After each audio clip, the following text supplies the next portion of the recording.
Hey, thanks for joining me. Team Youngblood number 9. You might be wondering where's the rest of Team Youngblood issues 2 through 8, because I've done issue 1. Well, I don't have them, because I was just like, oh my god, I'm not that interested in them. I probably should have collected them, because from what I understand and what I've kind of researched, they were a much more cohesive storyline that made more sense on a more consistent basis than the regular Youngblood title by Liefeld by a long shot.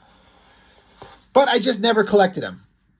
But I'm doing Youngblood 9 because you have to look at this book story-wise first before we get into Youngblood 6, which I actually already recorded a video on. It's not up yet as of this recording, but I recorded this first and then realized that this story in Youngblood number 9 directly precedes Team Youngblood number 9 precedes Youngblood number 6. So I was like, oh, well, all right. I guess I better go back and record a video on this one before I put up this one. So what's kind of funny is like the covers, like this issue, big team shot kind of spread out there. Well, Liefeld's never one to not want to repeat a thing. There's just the team. So some old faces, some new faces. I bet they're all incredibly interesting. So we flip it open. Team Youngblood, Part 1. Rob Liefeld, creator story pencils. Danny Miki on inks. Colors by Kiko. Man, everyone was just all up Kiko's business. And, I mean, I can see why. I talked about it in my other video on Youngblood number 6, where I don't think this glossy paper and this slick, shiny inking by somebody else helps Liefeld's art at all. I think he looks better inking himself with the Hunt 102 and with like more flat, old-school colors. I think it looks better. But that's just me. So we start out, these are kind of similar things. He did this in Youngblood number 1 with like these long skinny panels with the two different teams. It was like Youngblood, home team and away team. Now it's just Youngblood and Team Youngblood. So, and I've talked about this a lot, but the characters in their first kind of introductions in Youngblood by Liefeld had no characteristics, had no characterization that made you care. Everything you know about them, you read in interviews from Liefeld saying, this is who they are. They do this and they do that. And this is what this guy has and this is what that guy does. So they're really pretty hollow, empty characters. And again, I can't speak to Team Youngblood itself. From what I understand, it was much more consistent, like I've already said. But I don't know. It's kind of interesting. Like at this point, at the time when I was reading this and right now, what do I know are the defining characteristics of each one of these guys? Well, let's start out. Badrock. His defining characteristic is that he's a 16-year-old kid in a giant monster body. The end. Die Hard. What is the defining thing about him? He's an old robotic, half-man, half-robot thing. Vogue. What's her defining characteristic? She's Russian. She gets some more characterization in this book. We'll see. Who's this fucking little twat down here with a pot of metal helmet stupid thing? That's Troll. His defining characteristic is that he sucks cock in exchange for cocaine. Shaft. His defining characteristic is he shoots arrows with a bow with no strings.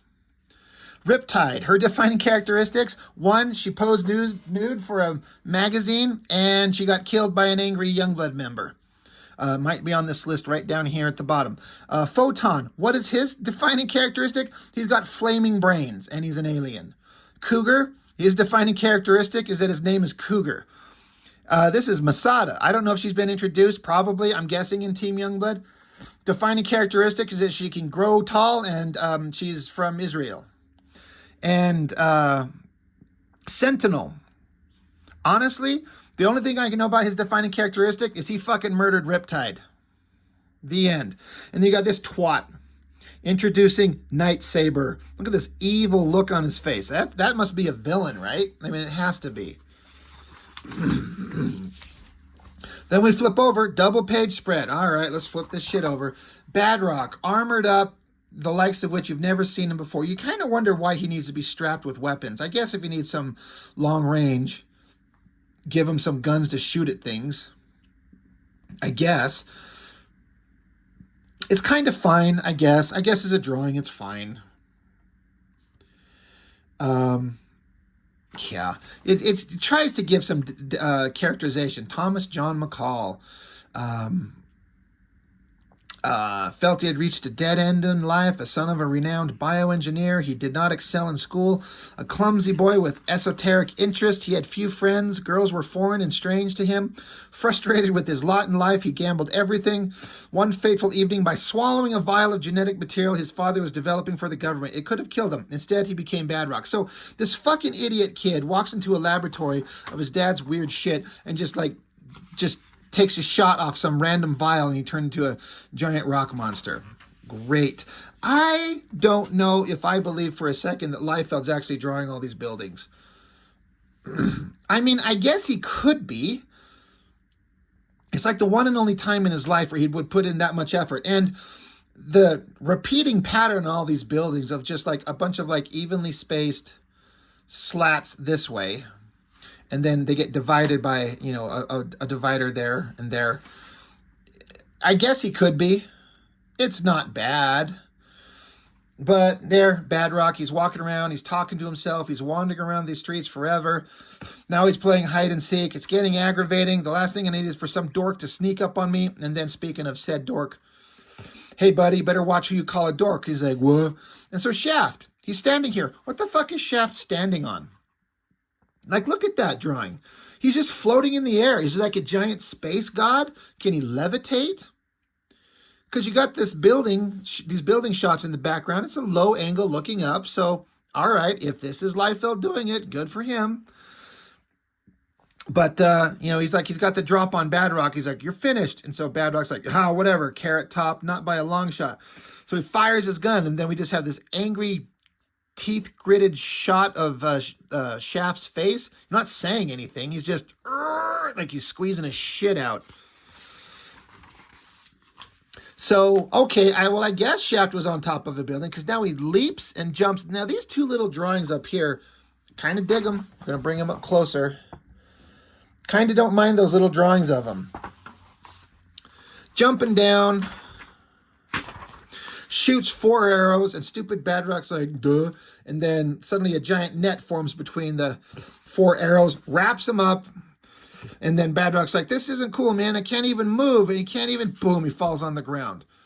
He's like, I bet you think this is funny. And Shaft's like, yeah, it's fucking funny as shit. Almost as funny as this shape down here that is allegedly my foot. It's like horse stump coming down, and then just draw a little point out there. And he's like, I drew a foot. See? Look, I draw feet. So Shaft's smiling like, haha, you said you're going to kick my ass, but guess what? You're my bitch today. So Badrock gets an angry look on his face. He's like, I didn't give up. Did you hear me say I give up? I didn't give up. So then Shaft's like getting ready to teabag him or something. And so Badrock's bound up. And then suddenly he's just able to punch Shaft in the face. If you can determine, you know, decipher what you're looking at there. That's the underside of Shaft's jaw. It shouldn't be that pointy. That's not what a human fucking skull looks like. But Liefeld doesn't give a shit. It should be much wider, and it's just the worst thing. But suddenly Badrock is just not trapped in the net anymore. His hand is free, pops him in the face, and then stands over him, and now he's going to teabag Shaft. And so Badrock's like, yeah, remember, the game isn't over until someone calls it. So then he says, I say it's over now. And then the holodeck they're on the Enterprise just gets rid of everything, including their clothes. So I guess the way that you win these contests is just to say that it's over. And he's like, I won. So now they have like a moment of camaraderie, like, oh my gosh, you sucker punched me. Oh man, you had that net rigged between your arrows. That was awesome. Anyway, I gotta hop on a plane. I gotta get out of here. I gotta go guest star on David Letterman's TV talk show.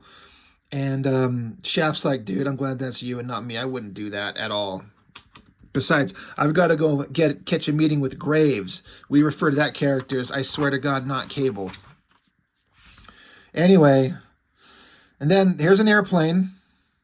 And off comes this guy, and a couple of randos, just random people, are talking about this guy.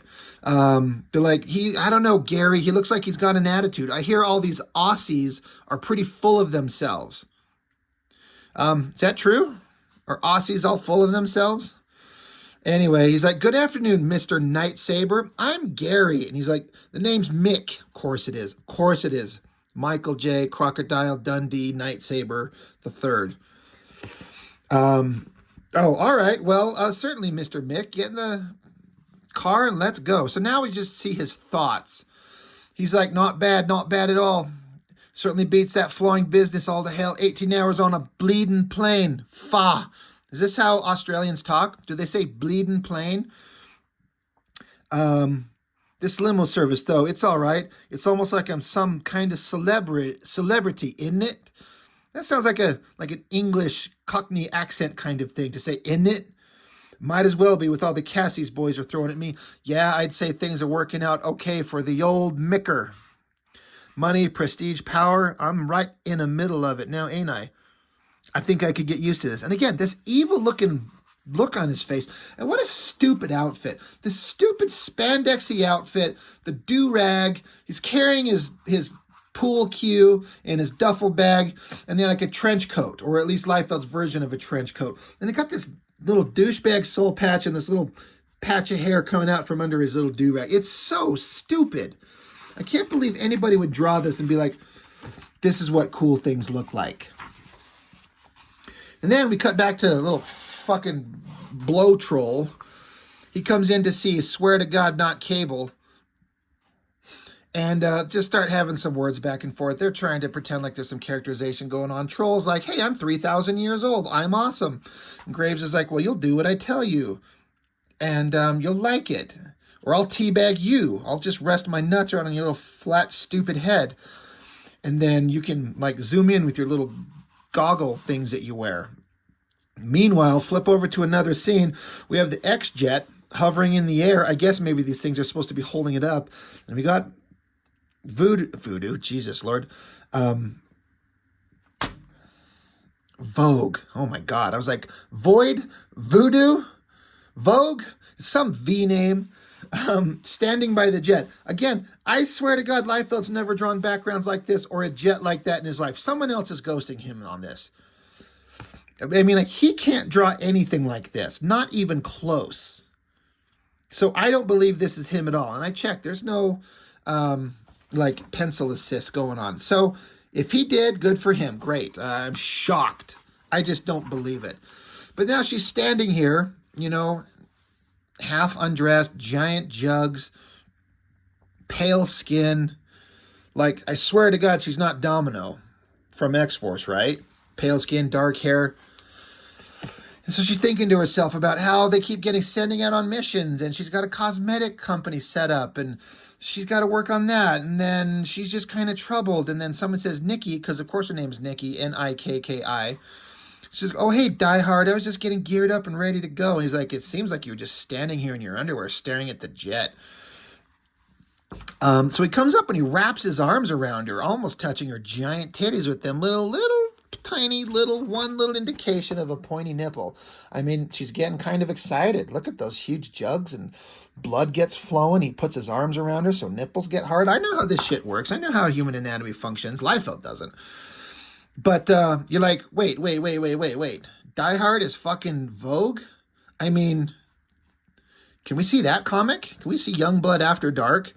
And it's just like these two just pounding ass. He's got like a robotic cock, and it can like unscrew. You can unthread it and put on different sizes with different vibrations and everything. I'm just telling you, I could write a better Youngblood comic. But yeah, she's like, hey, we got some time. We don't have to leave for half an hour. And she's like, that's my point. And he's like, you're bad. You know that, don't you? And she's like, yeah, but you wouldn't want me any other way. Meanwhile, Shaft comes walking up behind, and he's like, what the fuck? Like, Die Hard, you're a 80-year-old fucking half robot thing, and you're pounding ass on Vogue? I had no idea. And they're like, he's like, I didn't know you could. And she's like, he can and does, sweetheart. And Shaft's probably like, can what? She's like, he'll take my fingerless stump of a hand here and rub it on his asshole. And it feels really good. And I take his fingerless stump as a fist and I shove it inside me. And I'm just telling you, we know how to rock it. And Shaft's like, I'm sorry I came in and walked in on this conversation and asked any questions. So Die Hard's like, yeah, maybe you should stop asking questions to which you don't want to know the answers. And Shaft's like, I'm going to go pour bleach in my eyes. That won't help my memory, but at least it's something. Anyway, they talk about how the Youngblood team's expendable and they shake hands and it's stupid and the story's over. I mean, they're trying so hard to tell a story in here, but there's nothing unique. The only thing that shocks you is that these two are pounding ass. Like, they are? All right. Great. I'm glad. Glad they are. There's just nothing interesting about these characters. But that's end part 1. There's not a page count. That's basically a whole full comic. And then we get into part 2.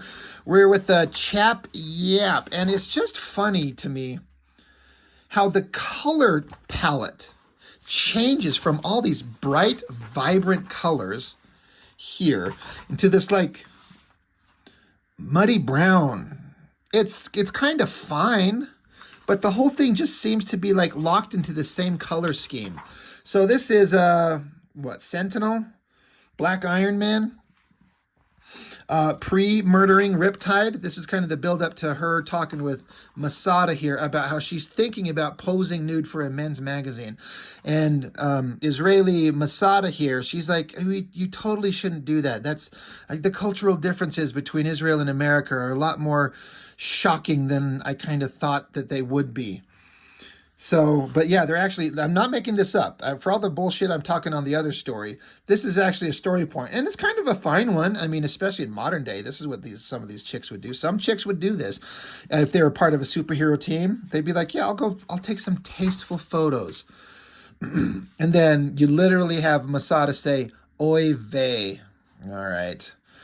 And then we got to have Riptide bend over to pick up her duffel bag. We have to have her, like, hips twisted to the left and her upper body twisted to the right so we could see both ass cheeks and both titties, because that is how these things work.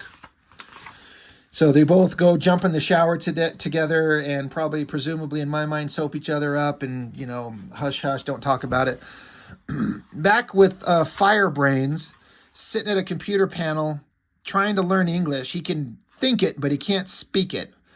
And then Stupid Cougar, whose defining characteristic is that his name is Cougar, says, hey, we got a thing to go to. We got to go to like this, we got a function to go to. So we got to wrap up your flaming brains. Meanwhile, Sentinel with his flat top and his eye patch and whoever are having some conversation. I don't care. Pretty solid buildings. Chap could draw. And then so you got Cougar in a suit and Flame Brains with a turban on his head and a bunch of chicks just like gushy for him. Because, I mean, of course they would be. Wouldn't you? If you saw a giant man kitty and a silver shiny metal guy with a turban that had flames under it, wouldn't you want to just get him? So they're at this function and then, Jesus, I don't know why over here that Photon accidentally knocks a woman unconscious right there. Like he fucking elbows her and sends her flying. But then a bunch of random long-haired bad guys with giant fucking guns come in the room and they just open fire on everything. Destruction and explosion. So good thing Youngblood's there. You can whip out our flaming brains and our cougarness and just start kicking ass. And so they fight. Fight, more fighting, and then whatever. It's done. Don't care. Blowout, it says. But first, be sure to check out Youngblood number 6 on sale June 23rd everywhere. So, like I was saying before, I've actually already reviewed this one. I did it today, but I did this one first and this one second, but this is first. So this will be up first. So who cares, right? Yeah, it's a franchise. It's a comic book series. Out of all the comic books that I've ever read, it's definitely one of them. It's a shame he doesn't own the rights to them anymore, right? Sucks to be Liefeld. Whatever. That's it. That's all I've got. Team Youngblood. Fantastic. Right? Good times. That's all I've got. Thanks for watching. Bye.